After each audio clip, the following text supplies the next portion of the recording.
Assalamualaikum warahmatullahi wabarakatuh. Wilujeng siang, wilujeng tepang deui dina bidangan seni budaya Dumawat Pajajaran anu ke-82. Dina dangan ieu baris midangkeun monolog Apun Gencai. Naskah diadaptasi tina cakon Apun Gencai. Yasana Profesor Yus Luciana. Ditarjemahkeun dina wangunan monolog ku Profesor Ganjar Kurnia. Apun Gencai, Pani Hatinda. Penata musik Cepi Budiman.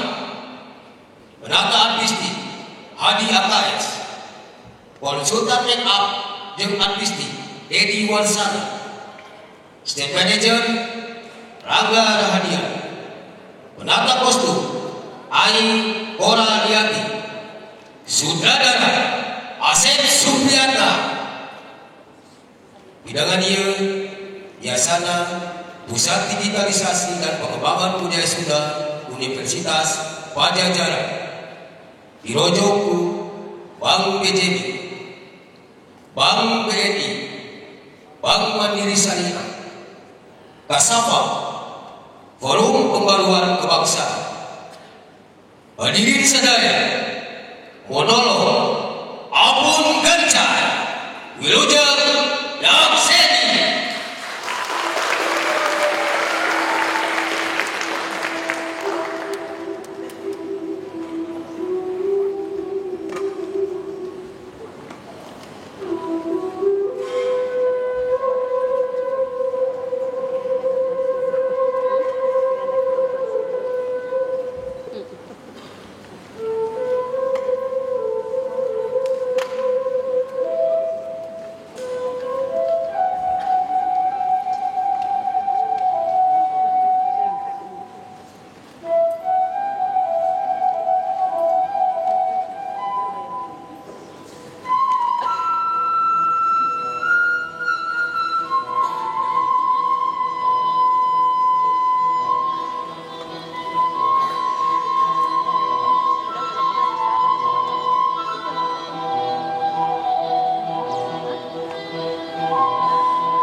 Dengarlah kotok ayam di ujung malam, membangunkan seisi kampung, untuk kemudian membawa wadung air bergegas menuju ke sungai.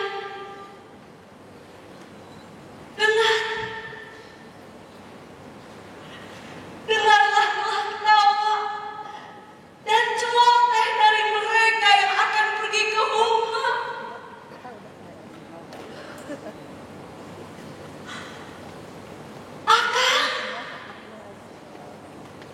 Masih ingatkah kalau Akang sering menunggu di bawah pohon juar?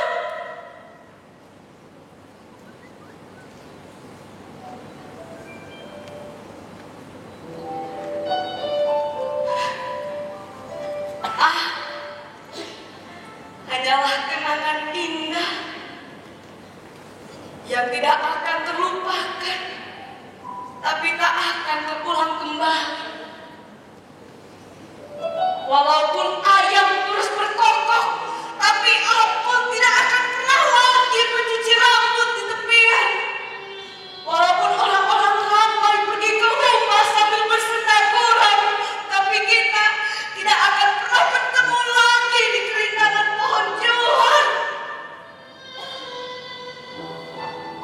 Sekarang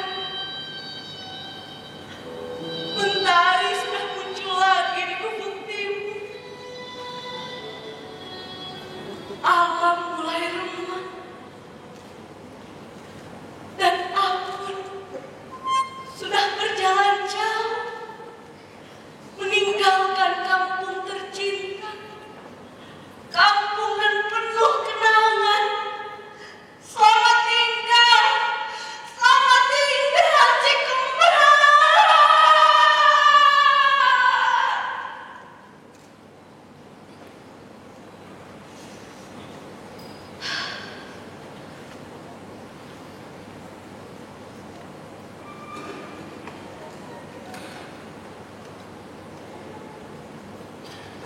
sepanjang jalan yang dilewati, masih banyak orang-orang yang sedang menghangatkan tubuhnya didulukan. Bisa jadi mereka sedang membicarakan rencana berburu rusa ke hutan, atau anak-anak mudanya sedang berdiskusi mau kemana malam nanti setelah seharian penuh bekerja. Bukankah Akang juga tidak pernah bosan datang ke Cikembar? Kata Akang, korek-korek manuk tua bisa jadi ngata orang. Gelap pun tak jadi soal, karena ada yang akan ditemui.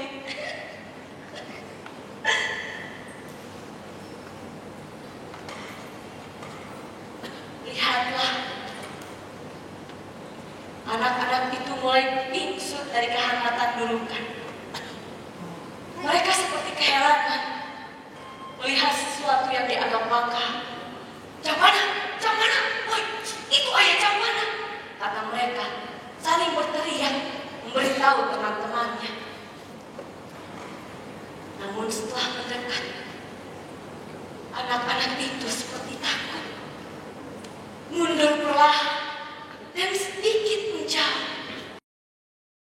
Kaum lelaki dan para bujangan seperti bengong, mungkin bertanya-tanya, siapakah wanita yang ada di dalam Japana itu? Dari mana? Mau kemana?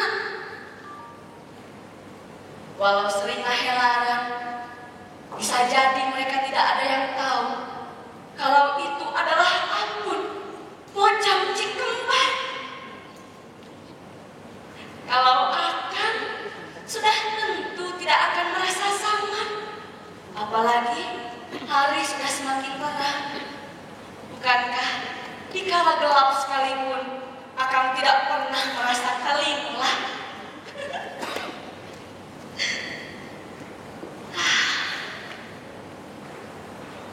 Sekarang berbagai kenangan bermunculan satu-satu. Apun akan selalu ingat ketika Apun sedang mencuci baju di sungai. Para pemudanya suka bersenandung. Ternyata Akang pernah pundung karena suatu hari Apun menjawab panggonjang dari seseorang. Tidak akan disebutkan siapa, karena sejak saat itu, walau hanya disebut namanya, Akang suka marah dan sangat membenci orang itu. Punten, Akang. Kala itu, Apun tidak tahu kalau Akang jatuh hati sama gadis Cikembar. Dalam pikiran Apun, bukankah di Cipamingkis juga banyak gadis-gadis yang cantik? Pantaslah ketika itu Akang suka berpantun. Kajen deui pegat salam, da boga tambang salambar. Kajen deui capek lompat, da boga urang Cikembar.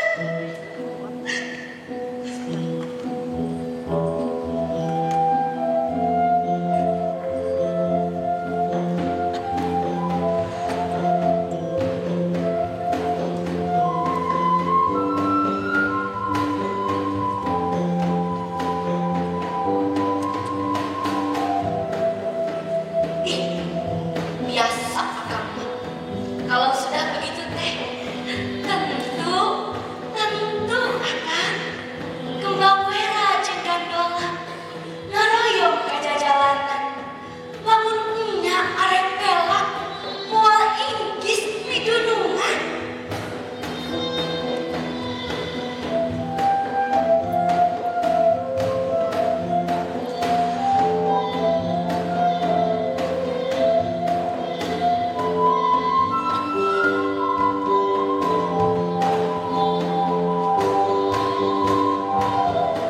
Lalu Akang pun menjawab dengan ringkat, hampelas olahraga jati, palataran babalean, ikhlas raga rejek mati, ngabelaan kesaean.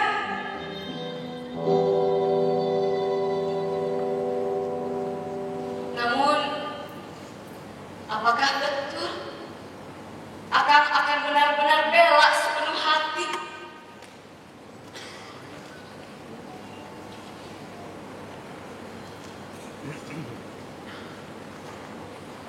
Angin pagi berhembus kencang.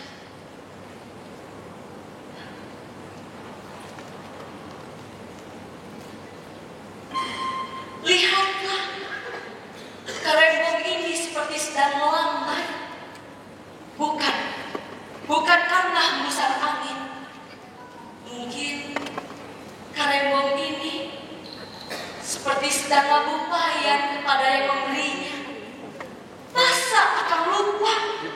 Bukankah kerembung ini pemahuki dari akang? Tapi sekarang yang diupayakan oleh kerembung ini entah sedang apa, entah di mana. Masih ingatkah ketika itu akang berbisik mesra? Apun, apakah benar Apun bersedia untuk dipitinen oleh akang? Akang, Apun teh harus menjawab bagaimana lagi. Wanita itu Dulantinande. Akang adalah panutan di dalam hidup Apun. Lihatlah gunung gede yang menjulang tinggi. Itulah tanda besaran cinta Apun kepada akang. Lalu kata akang saat itu, kalau memang begitu, nanti setelah musim panen akan ada rombongan dari Cipamingkis datang melamar ke Cikembar.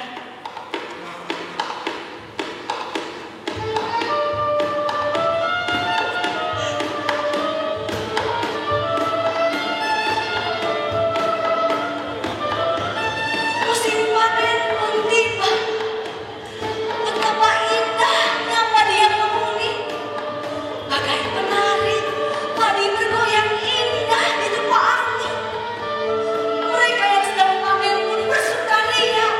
Makanan berserak mengelilingi saung.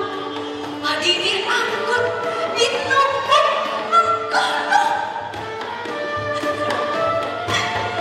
Diperhatikan dari jauh, akang sedang duduk di dinding mengikat padi.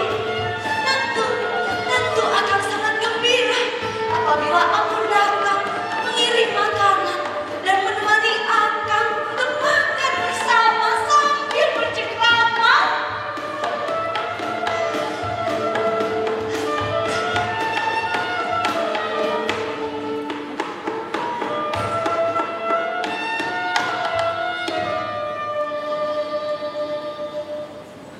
Akang,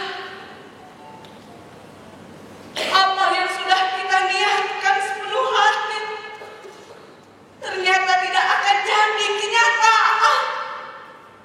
Walaupun panen sudah selesai, walaupun padi sudah diangkut, ditumpuk di langit, tapi kita tidak akan pernah bertemu lagi. Sekarang Apun sudah berada di atas campana, dipanggul oleh 4 orang, dikawal oleh beberapa orang pengawal yang dekat-dekat. Perasaan seperti diaduk-aduk. Apun sendiri merasa aneh dan bingung. Mengapa ini semua harus terjadi? Mungkin akang akan mengatakan, sungguh Apun tega dan keterlaluan, tiada memberi berita sama sekali. Atau di dalam hati akang terbesit pertanyaan, mengapa Apun ingkar janji? Apakah betul Apun ingkar janji? Inilah yang membuat Apun dibayang-bayangi perasaan berdosa. Apun takut disebut sebagai orang yang ingkar janji. Karena kalau memang begitu, Apun pun tahu awal atau akhir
niat untuk kabur ke Cipamingkis, mempersembahkan nyawa dan raga kepada akang pujaan hati.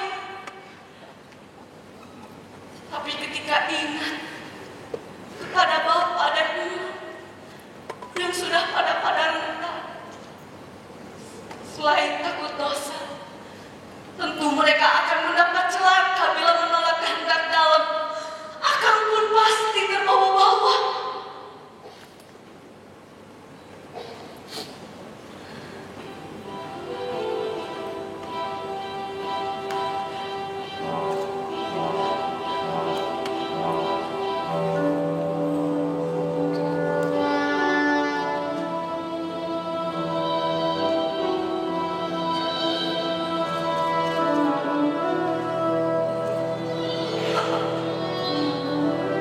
Sebenarnya ada cara lain, yaitu mati.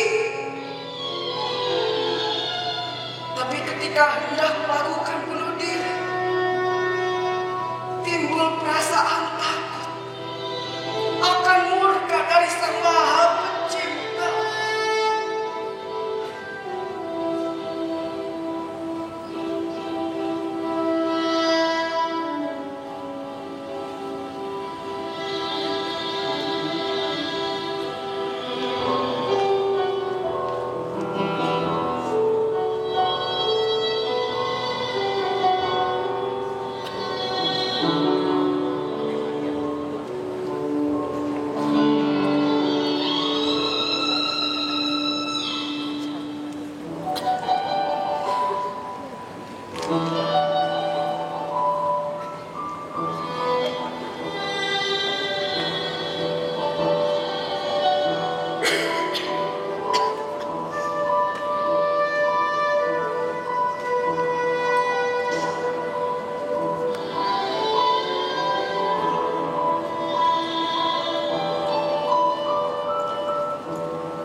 Sekarang aku telah menjadi penghuni pada lemah. Terkadang suka bertanya pada diri sendiri, apakah ini benar diriku atau hanya sekedar impian? Apabila ini memang diriku, apakah keadaan seperti ini akan membawa kebahagiaan atau justru membawa sengsara?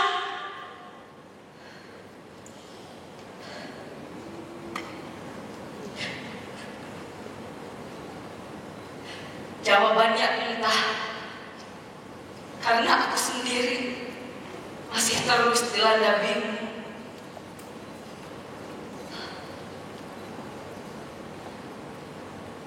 Kedalaman ini sangatlah resik.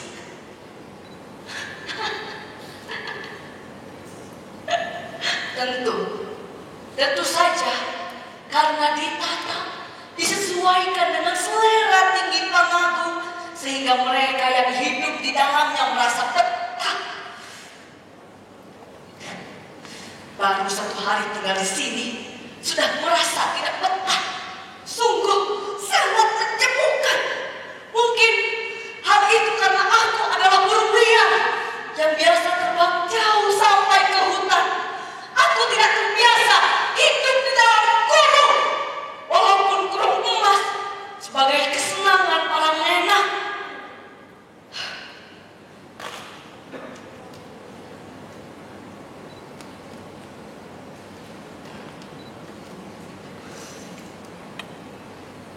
Tapi apakah aku masih pantas untuk berpikir yang tidak-tidak? Bukankah sekarang ini aku sudah menjadi penghuni pada lemah? Bukankah Ampun gencai orang Cikembar. Dewasa ini sudah ada yang memetik. Siapakah yang memetiknya? Bukan orang sembarangan, tapi Kanjeng Dalem, penguasa di wilayah ini.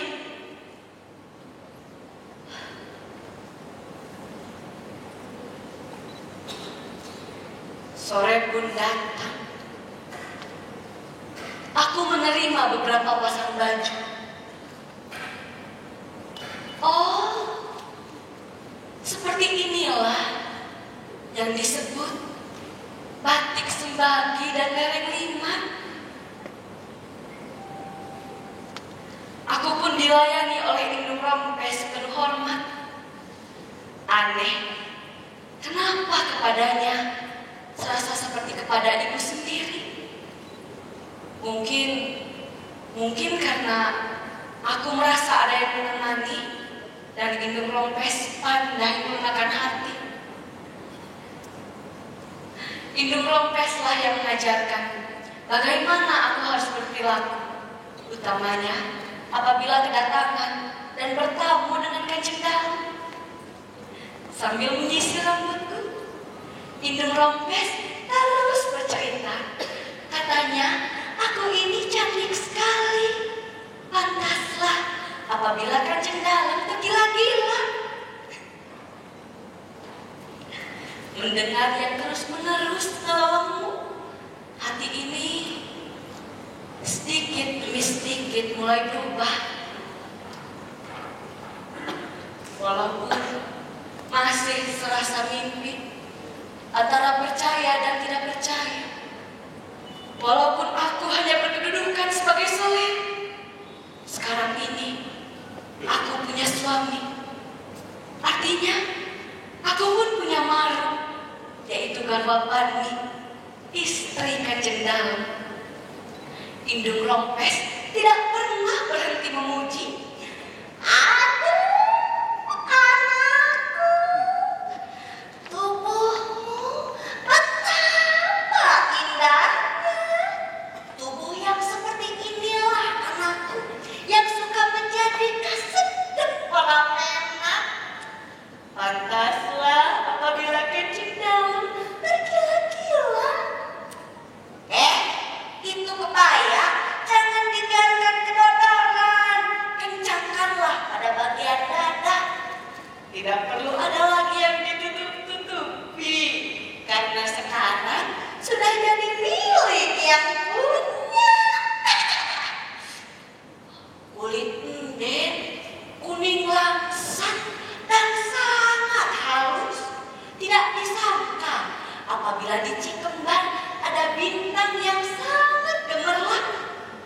Rambut enden yang panjang menyentuh lantai, menambah kecantikan yang tiada tara. Kalau melihat wanita seperti ini di dalam hari-harinya, Kanjeng Dalem pasti akan selalu kesiangan bangun.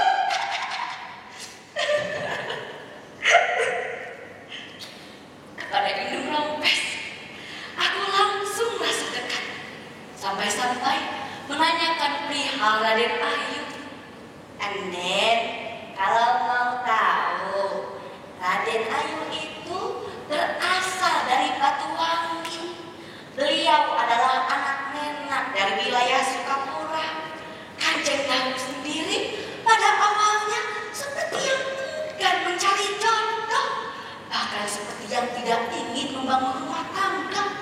Kanjeng Dalem sendiri gagah dan kasetnya terkenal sampai ke mancanegara karena sikapnya yang acuh. Banyak wanita yang tersakiti karena ditolak cintanya. Kanjeng Dalem baru mau menikah setelah bertemu dengan model cantik asal Batuwangi. Karena itu sudah seharusnya Enden lebih berbahagia karena terpilih oleh Menak yang agung dan kaset, serta jadi maru dari yang gelis pula.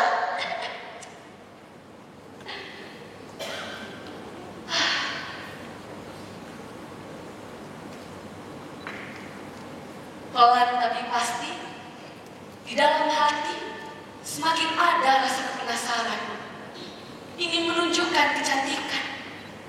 Memang aku ini orang kampung, tapi soal kecantikan tidak akan kalah oleh siapapun.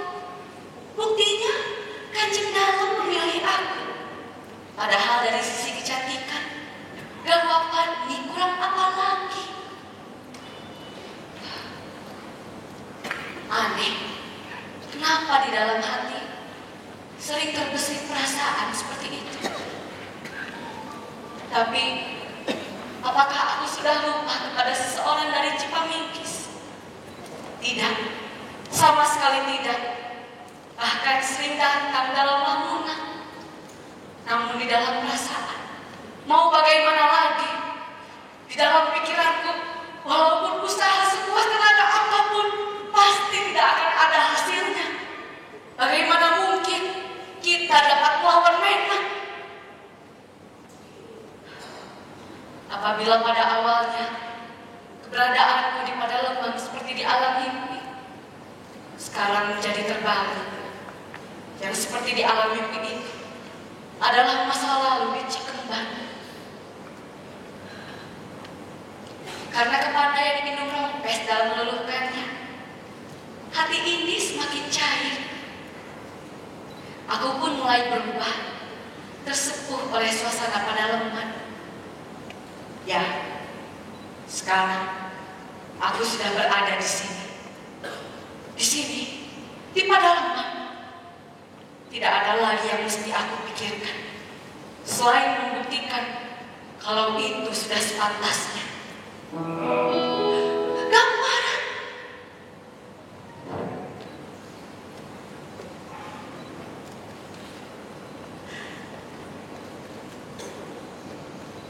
Ketika Gambaran datang dan mendekat untuk pertama kalinya, Abdi Dalem merasa rendah diri. Abdi Dalem hanya bisa bersimpuh di lantai dengan perasaan tidak menentu. Abdi Dalem sangat tahu diri bahwa di antara kita ada jurang yang sangat menganga, ada perbedaan derajat yang berbeda. Abdi Dalem hanyalah seorang cacat, sementara Gambaran adalah telah Menang yang mempunyai kuasa. Abdi Dalem pun hanya bisa merunduk, tidak kuasa menatap wajah Gambaran. Ada perasaan ajrih sepenuh hormat kepada Gambaran. Tapi Gambaran sangat bisa membeli hati. Abdi Dalem disapa dengan penuh kelembutan. Kemudian Abdi Dalem yang sedang bersimpuh di lantai dengan keringat dingin di sekujur tubuh diangkat pelan-pelan. Walau sedikit menolak karena malu, tangan Abdi Dalem dipegang, diangkat pelan-pelan, kemudian dielus, lalu dikecup.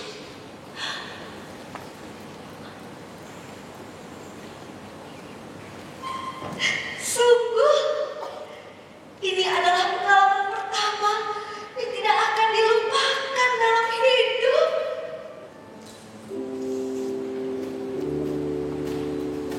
Kemudian, Gambaran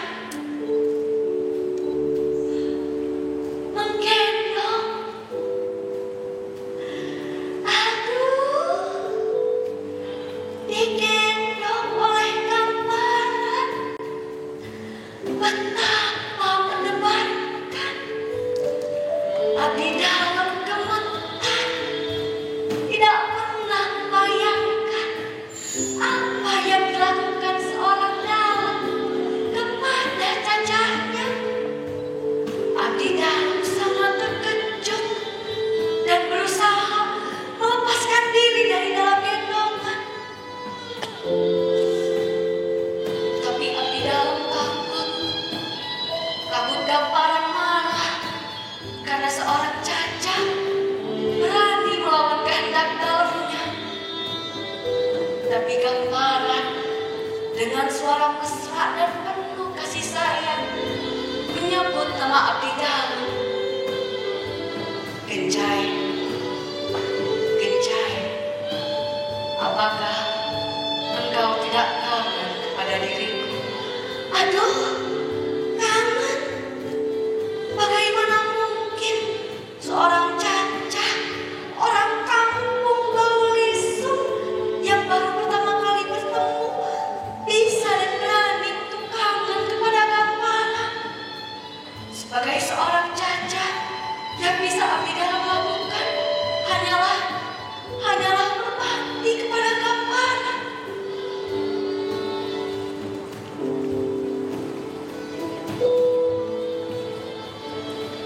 Gamparan,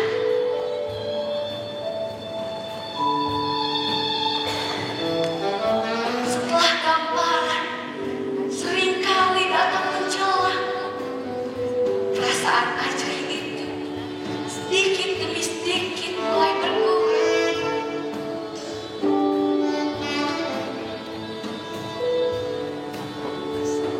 Abdi dalam pun rasanya mulai berubah.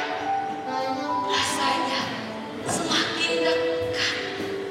Malah abdi dalam lama-lama berani menyebut suami kepada Gamparan.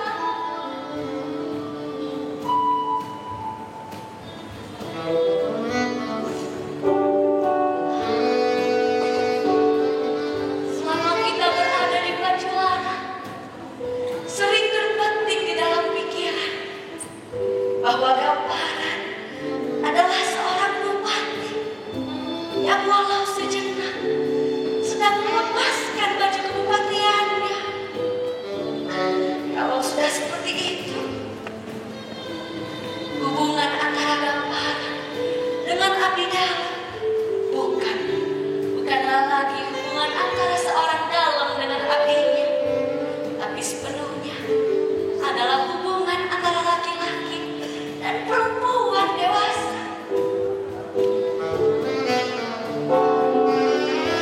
Buktinya, bukan hanya Gamparan yang memberi, abdi dalam juga harus memberi.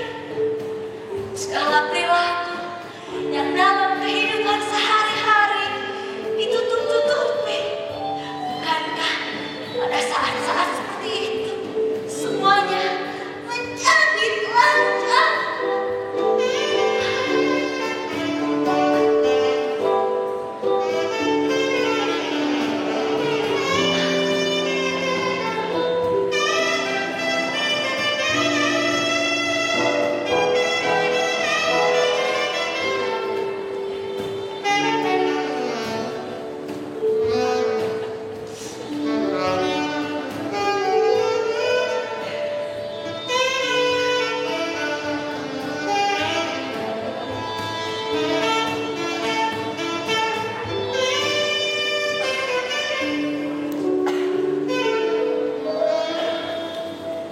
Yang sedang tertidur di Pajuara bukanlah dalam Wiratan datar dengan abdinya yang bernama Apun Genjai, tapi mereka berdua adalah anak manusia yang saling membutuhkan. Gamparan di tengah malam terkadang abdi dalam terbangun dan itu kemudian ngiler, tidak bisa tidur. Tapi Gamparan mah terlihat tidur dengan sangat nyenyaknya. Di dalam hati abdi dalam sering terbesit pemikiran bahwa sesungguhnya sebagai manusia tidak ada perbedaan antara Menak dan Cacat. Yang membedakan hanyalah tugas dan kewajibannya. Tugas Menak adalah mengelola negara agar bisa melindungi rakyat untuk lepas dari rasa kesengsaraan dan memperoleh rasa aman. Untuk melaksanakan tugas tersebut, Menak memiliki hak, kekuasaan, dan kemuliaan turun-temurun karena kocoran darah yang berbeda dari masyarakat lainnya.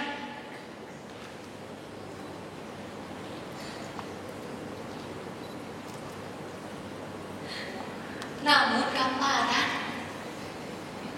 sering terbayang juga bahwa sesungguhnya ada hal yang tidak bisa direnggut oleh siapapun. Ketika gambaran sedang melampiaskan rindu kepada abdi dalam, sering menjadi pikiran. Pada saat-saat seperti itu, baik gambaran maupun abdi dalam tiba-tiba menjadi sangat sebagai makhluk yang sedang sama-sama bergumul di puncak kenikmatan sebagai anugerah darinya. Sungguh suatu keindahan yang tidak dapat dipaksakan atau saling memaksa. Gambaran sepanjang kita berada di Pajuaran, abdi dalam sering berpikir hal-hal yang tadinya tidak terpikirkan oleh pemikiran orang kampung yang sangat terbatas. Namun, tentu saja abdi dalam tidak akan berani menyampaikannya kepada gambaran. Tapi suka terbesit harapan, semoga gambaran segera datang dan diberikan perasaan yang sama. Abdi dalam suka berharap, semoga setelah gambaran lugai dari Pajuaran meninggalkan abdi dalam, rasa kesetaraan manusia ini terbawa di kehidupan sehari-hari, utamanya apabila mengelola negara dan mencintai rakyat. Kalaulah pada akhirnya gambaran merasa bosan, maka abdi dalam harus menerimanya. Tapi dengan satu harapan, pengalaman diri ini dijadikan pengajaran bahwa sesungguhnya di antara sesama manusia ada perasaan yang sama, baik senang ataupun sebaliknya. Itulah nilai hidup yang dipegang oleh abdi dalam sebagai selir gambaran yang bernama Abun Kencai, seorang wanita dari kampung Cikemban yang karena taat kepada gambaran berani untuk meninggalkan seorang lelaki. Padahal ketika itu cinta kami sedang sama-sama berada di puncaknya. Ketika gambaran sedang tertidur lelap, ia suka tiba-tiba terbangun dan kemudian menatap dalam, lalu mendekat erat, bagai menggambarkan kecintaan sepenuh hati. Apabila sudah demikian, terkadang suka timbul rasa penasaran. Apakah ada bedanya rasa kecintaan gambaran kepada istri Panji, Menakrah Batuwangi, dengan kepada selir gambaran Bun Kencai orang Cikemban?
Bukankah aku hanya hidup dharma wawayangan, sehingga tidak mungkin kalau jadi penyebab dari tumpahnya arah.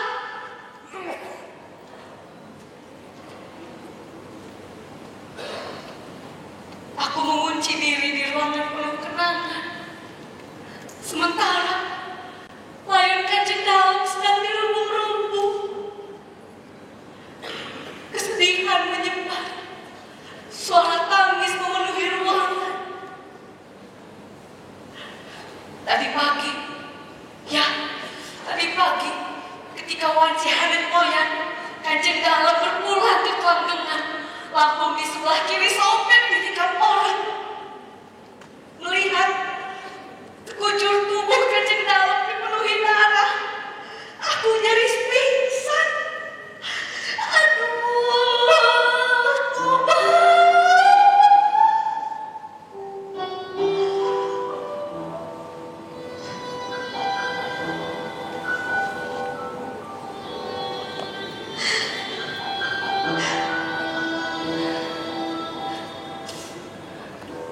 malam ini menjadi Jumat kelabu. Siapa yang tidak sedih? Raden Ayu sendiri pingsan dan belum siuman sampai saat ini. Aku pun walaupun hanya berkedudukan sebagai selir, namun untuk kesedihan tidak akan jauh berbeda dengan Garwapati, bahkan lebih. Karena selain ditinggal oleh Kanjeng Dalam yang begitu cintanya kepada diriku, juga harus menghadapi Wiwirang, karena aku dianggap sebagai sumber dari keributan penyebab pengaulang mangkat.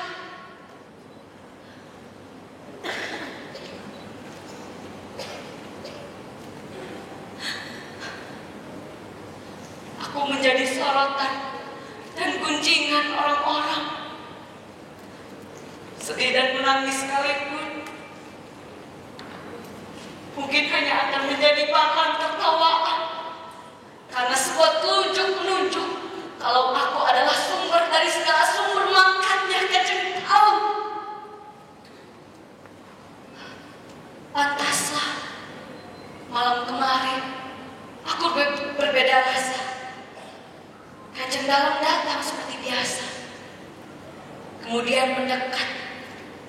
Tidak ada satu kata-kata pun yang diucap, namun terus mendekat dan mengelus-elus rambut. Aku sudah hafal, apabila mengelus rambut, Kanjeng Dalam suka terus meminta kehangatan. Malam itu juga demikian, tapi sesudahnya Kanjeng Dalam bergegas pergi, sehingga tidak lama berada di samping. Tadi pagi, kedalaman tiba-tiba gempar. Kanjeng Dalam tewas di kursi goyang dengan badan bersimbah darah. Setelah itu, terdengar suara kentongan yang dipukul, dititirkan saling bersahutan, menambah ketir suasana. Orang-orang menangis tiada henti, menangisi Kanjeng Dalam yang sudah tiada. Aku pun begitu. Hanya saja air mata yang jatuh ke pangkuanku untuk dua orang yang pernah mengisi relung di hatiku. Diriku terguncang dan berat rasa oleh kepedihan dan kesedihan. Namun kesedihan dan kepedihan yang ada pada diriku bersih dari rasa benci. Kesedihan orang lain mungkin sudah tercampur dengan rasa benci kepada orang yang telah membunuh Kanjeng Dalam. Tapi aku merasa sedih karena prihatin. Mengapa ini semua harus terjadi? Tentu saja aku merasakan kesedihan yang mendalam, ditinggal oleh Kanjeng Dalam yang sudah menyatu dengan jiwa dan raga. Bukankah Kanjeng Dalam begitu cintanya kepada diriku?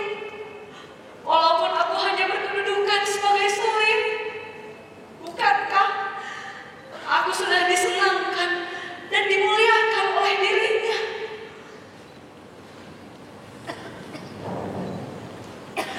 Kanjeng Dalam itu begitu ulas asih kepada semua orang. Karena itu pantaslah apabila orang-orang merasa geram dan marah kepada orang yang telah membunuhnya dan yang dianggap menjadi penyebabnya. Hanya akulah yang tidak membenci kepada orang yang telah membunuh Kanjeng Dalam. Mengapa?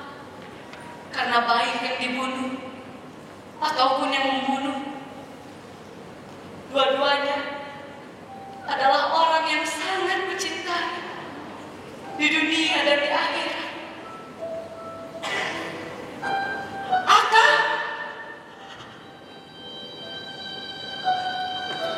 jam berapa akan berangkat dari Cipamingkis? Mungkin Januari.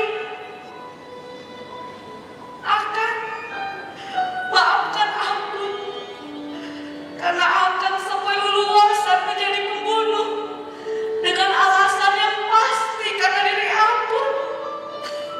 Ampun masih ingat ketika akan suka berkata, "Amplas raga jati, ikhlas raga kejempati." Sekarang menjadi kenyataan. Akan berangkat dari Cipamingkis untuk kemudian meregang nyawa di Cianjur. Aka, ikhlaskanlah kalau akan disebut durjana oleh orang-orang, karena orang-orang hanya melihat dari lahiriahnya saja, tapi ampun tidak. Ampun sangat hafal kepada isi batin akan. Ampun tahu bagi siapapun ia akan merasa geram dan marah apabila dipisahkan durian dan hanya sebentar lagi menuju ke pelaminan. Bagi akan sudah barang tentu kesedihan mendalam yang tidak ada obatnya. Kalaulah akan merasa marah, membabi buta, itu sudah sepantasnya dan ampun memakluminya. Karena kalau tidak demikian, itu tidak menunjukkan kecintaan sepenuh hati. Ampun juga tahu akan pantang menyerah, tapi tidak menyangka sebegitu jauh. Dikira oleh ampun, Amplas raga jati itu hanyalah sekedar sindiran yang tidak akan ditebus oleh mati sebagai kenyataan.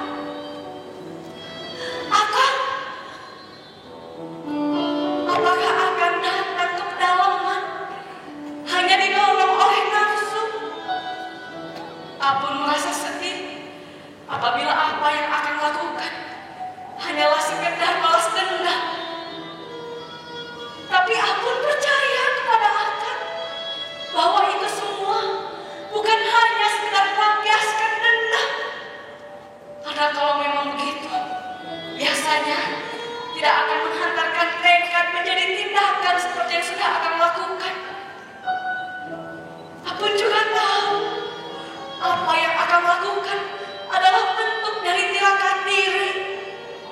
Ampun berani berkata demikian karena selama tinggal di pedalaman, ampun pun melakukannya.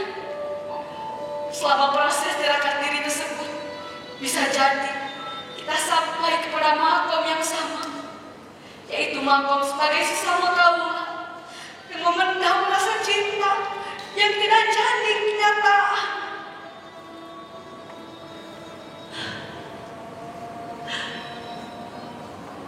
Ketika akan menusuk Kanjeng Dalam dengan contrek, tentu akan ingin membuktikan bahwa rasa itu tidak pernah lengkap. Kata akan, tidak ada jalan lain, sehingga itulah yang akan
segala dosa yang akan lakukan dan dijauhkan dari siksa kubur.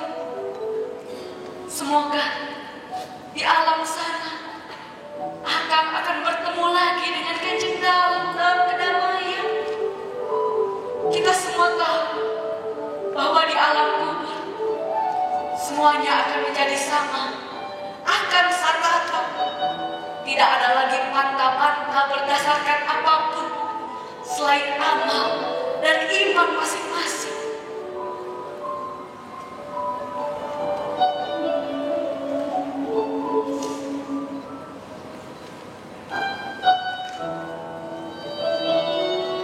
Mereka berdua sudah jelas dalam hidupnya.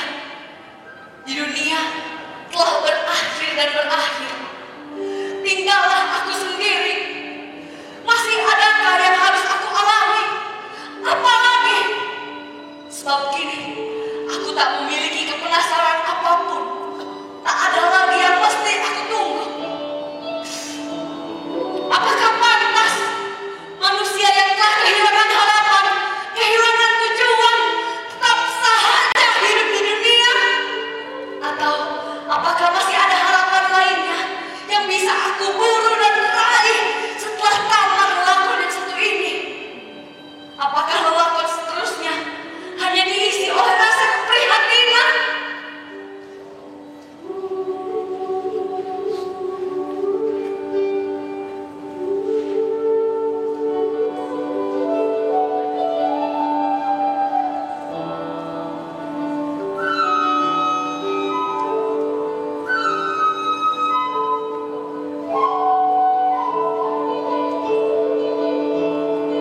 Betapa inginnya bertemu dengan harapan sejati yang kekal dan kelompaknya tidak akan berguguran.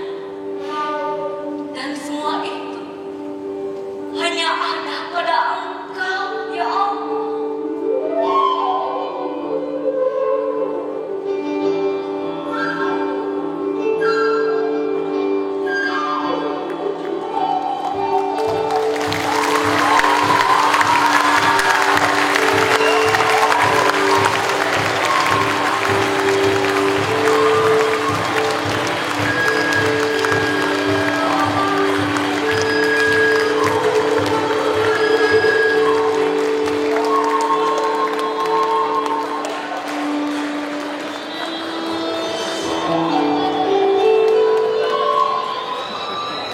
Saya pagelaran Abdul Kicai di Haturanan Papayut, Pani.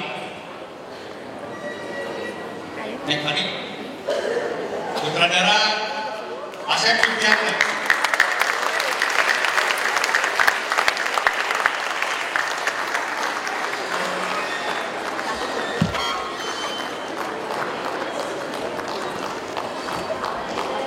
Ini gelis. Tadi diajakan ke dia, penata musik mana? Kang Cepi.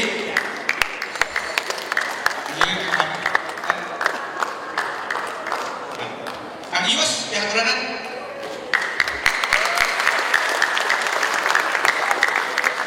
Yang kami di selatan kita melihat tadi cinta, dendam, dan masa depan. Dan keterangan masa depan Pani pada rumah mengatingakan dari para yuk. Turnuhun karena perhatosanana lah iya mah bawa birenya Kang Yus. Turnuhun Kang Yus mengenai bawa naskah.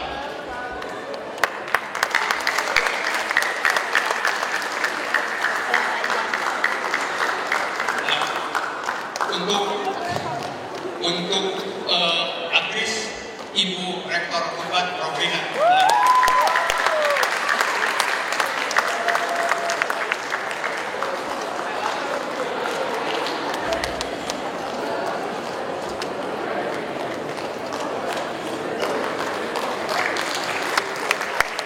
Sebagai sutradara Uci Popong,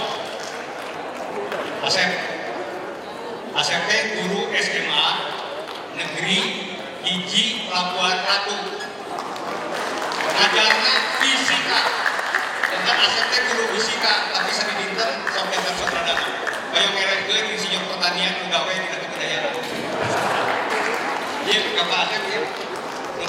Popong. Kang Yus, kayak catatan Kang Yus. Abi anu nerjemahkeun nama teh nerjemah saya teh mangke kita geus lewat Kang Yus. Mangga ini catatan Kang Yus terus sebentar.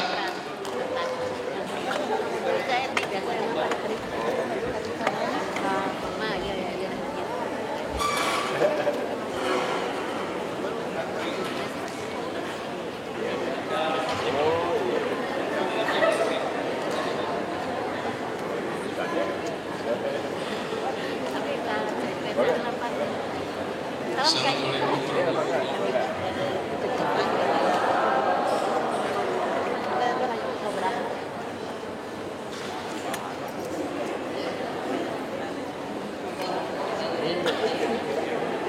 Ya, teman-teman, forum pembangunan kebangsaan ayeuna tos beberapa kali pagelaran rapat tos hanya kegiatan itu. Teman-teman, panjang.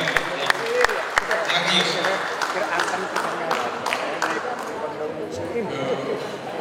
Makanya para rada deg-degan, kira terjemahan. Tapi mau dikomentaran terjemahan kayaknya diriuskan ya sutradara saya negarapan dan yang akun mainnya saya bisa.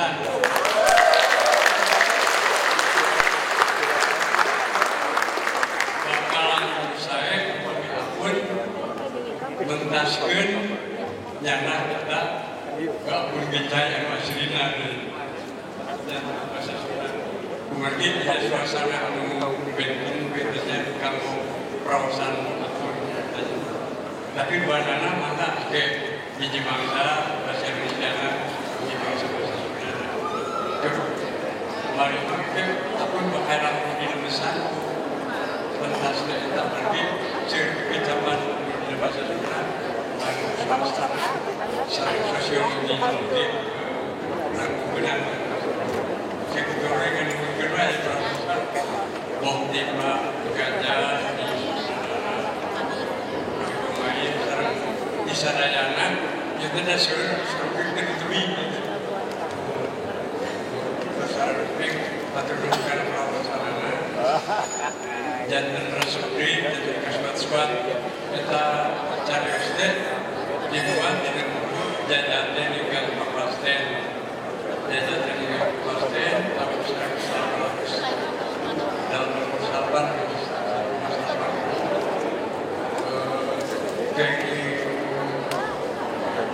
hadiah sastra rancangan kami salah guru kami tanya hadiah rancangan